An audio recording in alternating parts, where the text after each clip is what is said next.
Hi everyone, this is Dr. Stutzer and I'm reviewing the use of Appendix F, the non-research evidence appraisal from the Johns Hopkins group of documents.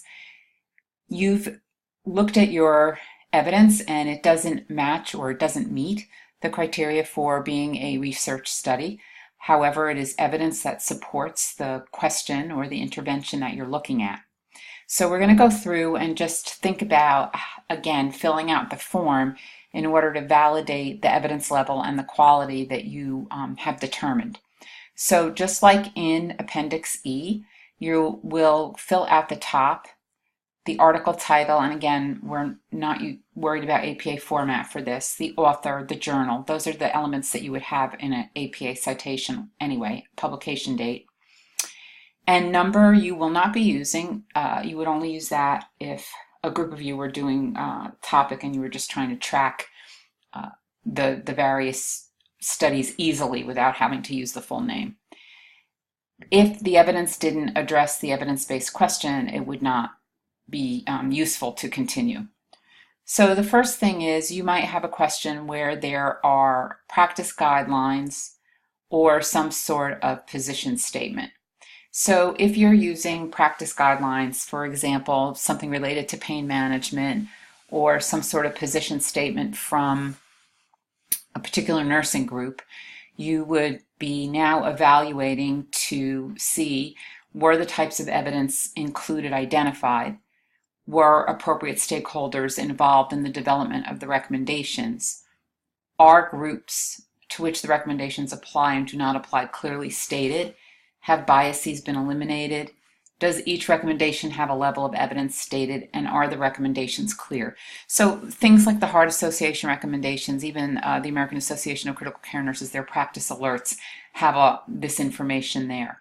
So here you would be checking yes and validating that those were there, or perhaps some piece of it was missing, and that would just be something to tuck in the back of your head in regards to the application of this particular evidence. And then you could do a few bullet points about what helped your question.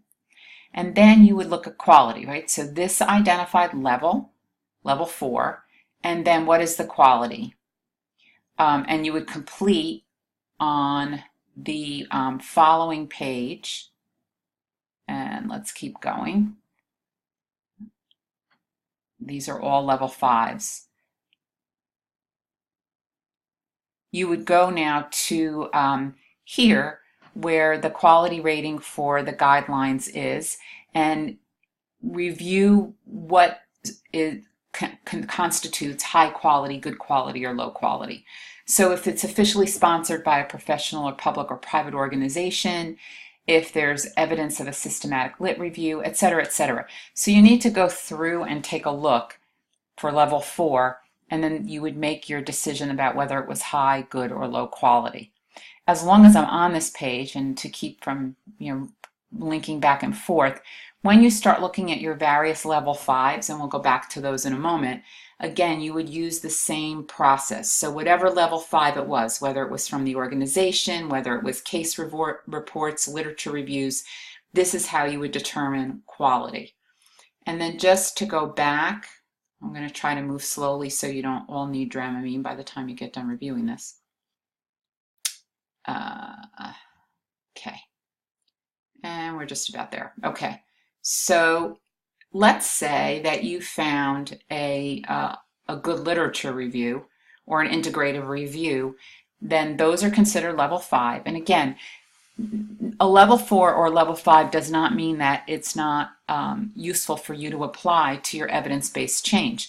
You would want to hopefully locate some research that had been done that helps to support and substantiate the lit review or the guidelines, etc. And if it's not there, that just means that you've identified a gap and you would still want to move forward if this is a clinical problem that needs to be solved, keeping in the back of your mind that you want to keep your eyes open for any emerging research that might be done on the topic.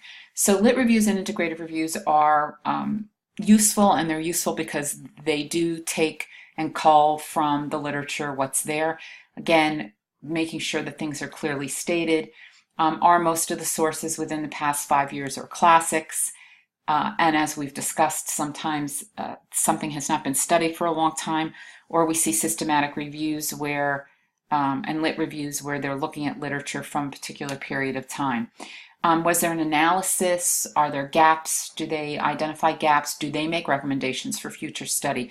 So again, what this is acknowledging is that there's a need to add to the science, and this is what we've currently got to help guide our practice.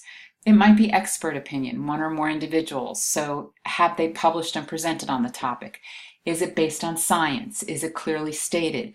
Can you identify, or do they identify and call out any possible biases?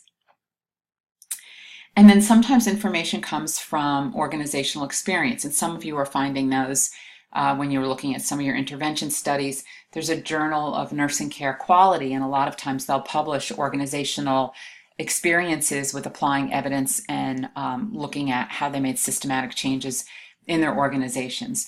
Those are still considered organizational experience and quality improvement, but again, very useful because you're seeing the outcome of applying evidence. So quality improvement, sometimes you're looking at financial evaluation of something or looking at a particular program. And note here that sometimes we have quantitative or qualitative methods involved. And then case reports, so looking at a particular group or social unit may be another place to go. And then the community standard. So is this something happening in a particular community, something that the consumer prefers, something from clinician experience? Again, looking at those materials and then determining if it's all very clear in terms of how they're applying it, and then your quality rating. So this is how you would use Appendix F.